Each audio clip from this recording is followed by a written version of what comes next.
So my name is Bethany. I'm part of the group RE-PEAT, and we're a youth-led group that's working to bring more appreciation and awareness to peatlands. And we do this through kind of hosting events, bringing different people together, and trying to always have a very interdisciplinary or creative focus in what we've been doing. So I just wanted to today run through some kind of projects and activities that we've done.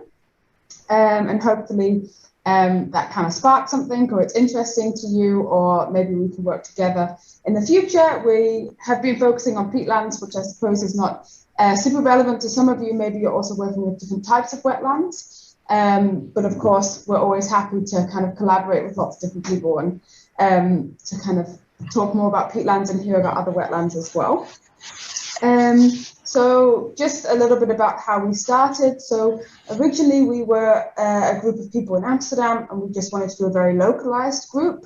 And then with the start of last year, with lockdown starting and stuff like that, we took a lot of our activity online, which was really cool in a way because, I mean, of course, it was a really tough circumstance and things, but it did mean from our side that we were able to kind of reach different people in a lot of different areas rather than being very local to Amsterdam. And even our team now, we have people from across Europe primarily. There's about 30 of us now, whereas in Amsterdam there was just a few of us. So that's kind of reflected. Oh, this is a slide that also tells you a little bit about this.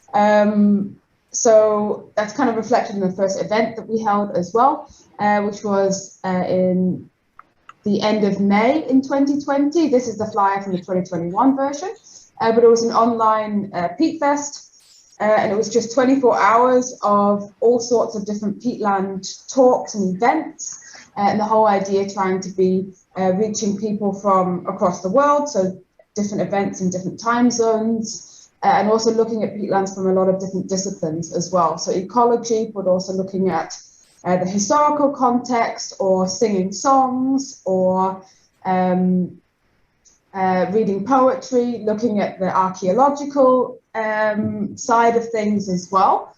And this is the program from this year's one, which again was around the end of May, start of June. And you can see again that we had a lot of different events, just trying to kind of celebrate peatlands in all of its kind of different aspects.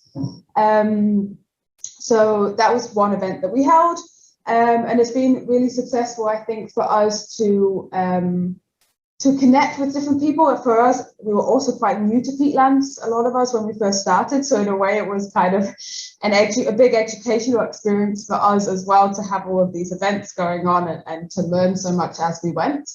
But also just to provide a space where we can look at peatlands in a very interdisciplinary way, which I think is something that people have really responded well to as well. And it's something you maybe see also in our other primary events that we have going on at the moment as well. And this one is looking primarily at the UK.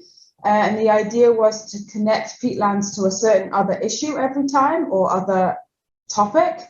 So you can see here, peatlands and climate injustice, peatlands and the COP26, peatlands and forestry, and peatlands and time. So each one is just an hour-and-a-half webinar where we invite different people who are either focused on peatlands and this other topic, or maybe just the other topic, or maybe peatlands, and we try and bring these together. And that's also been really nice. It's kind of shown how much information there is out there and how many conversations there are to be had. Because every webinar, there's so many people we can invite, so many conversations that come out of it, that we're hoping to try and continue the conversation past the end of this year as well, perhaps doing it in a report or some other format to make the most of all the wonderful talks that have been given, as well as try and go deeper into some of these topics as well. So that's one that we have running at the moment. And the other thing I wanted to just talk a little bit about with the COP26 coming up, obviously we're hosting the event that's on the screen there as well, but we're also hosting an event with youth at the Peatland Pavilion, which is part of the COP this year, which is really nice because in previous years it has been that peatlands have had a lot less attention in the COP than I think they really deserve for all of the innate value they have, but also all of the importance they have for climate sequestration or biodiversity. So that's really exciting that we're there. And then we're also hosting an event with youth. So also doing it together with youth groups from across the world as well. So that's really nice that that's going on. And maybe some of you are also going to be there, and it would be really nice to connect, of course, there as well. And I guess that's maybe also all I really wanted to say, just kind of introduce ourselves and kind of the activities we've been doing, and how maybe our focus on the creative and the interdisciplinary has seemed to have gone down really well with a lot of people.